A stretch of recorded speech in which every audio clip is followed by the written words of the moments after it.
We walked into the mansion and found their East Asian mother. My story isn't really about kissing me. The East Asian man It started also long in his before 40s. I ever showed up, with a woman named Daryl.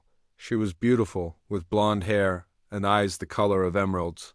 She married her first love, Harrison, and they had two boys, Dylan and John, for a while. I imagine their home was filled with laughter and toys, a perfect little fairy tale. But 5 years in, that fairy tale shattered. Harrison told Daryl he felt trapped. He said he was in love with someone else, and just like that, he was gone. No goodbye to his sons, no looking back. He just vanished, leaving Daryl and the boys to pick up the pieces of their broken world. A year later, that's when I entered their lives. The boys were quiet and watchful, their eyes filled with a mix of fear and hope. I never tried to replace their father. I just offered them something simple, my time, my affection, my presence.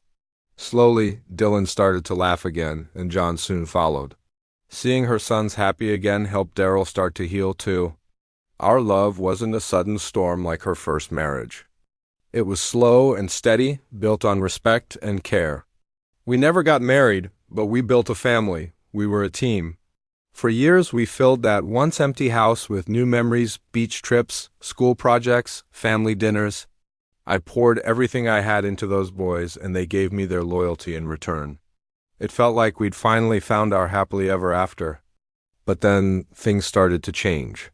Daryl grew distant, cold. She'd get all dressed up and leave the house for hours with no explanation. When I tried to talk to her, she'd get angry. The woman I loved was disappearing before my eyes. One evening, my younger brother, Robert, stopped by. The boys loved him, and his visit was a welcome distraction. As we sat there talking, everything just came pouring out, my worries about Daryl, the tension in the house. Dylan and John, now old enough to understand, added their own fears. Robert listened, and then he said something that made my blood run cold. He knew where Daryl was going, and he thought we needed to see it for ourselves. He led us to a grand old mansion on a quiet square. With a sense of dread, I walked inside, my sons right beside me. And there she was, Daryl, locked in the arms of Harrison, the man who had abandoned her and their children all those years ago, the man she swore she hated. They were kissing, whispering, completely lost in their own world. It was like a knife to the heart for all of us. The boys just stood there, their faces crumbling in disbelief. I clapped my hands, a sharp sound that tore through the silence. They sprang apart. I looked at Daryl, my voice dripping with scorn. "Beautiful scene, isn't it?" "You've turned out to be a nobody, Daryl," she panicked, trying to lie. But Dylan, shaking with rage, cut her off. "Stop pretending, Mom. We saw everything." John's voice, cracked with pain, followed. "I never thought you'd be this kind of person." She begged them to stop, demanded respect. But respect is earned. I told her I was filing for divorce. The boys didn't hesitate. They said they were staying with me. As we turned to leave, Harrison laughed.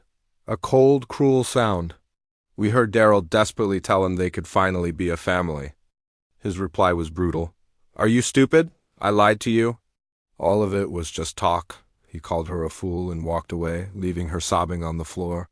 When we got home, Robert admitted he'd known about the affair, but was afraid I wouldn't believe him unless I saw it myself. He was right. Hours later, Daryl came back to find her bags packed on the porch. John looked at her and said, "You're not welcome here anymore." Dylan added, his voice shaking, "I'm ashamed of you." She cried and pleaded, but the boys stood firm. When she screamed that I wasn't their real father, Dylan fired back, "A father is the one who raises and loves us, not the one who abandons us." The divorce was quick. The boys stayed with me. Life slowly started over. 2 years later, I married a wonderful woman named Lucy. She embraced Dylan and John as her own, and they adored her. We had a daughter, Barbara, who brought so much light into our lives. The boys grew into incredible young men and joined the Navy, promising to make me proud. And they did. Daryl eventually got help and maintained a polite, distant relationship with them. As for Harrison, he was found dead in a hotel room, a tragic end to a selfish life. Karma, it seems, always finds a way. My family was built not on blood, but on love and loyalty. I learned that chasing ghosts of the past only destroys the present. And true family is defined by the people who choose to stay. Thanks for listening to our story. Don't forget to like and subscribe for more.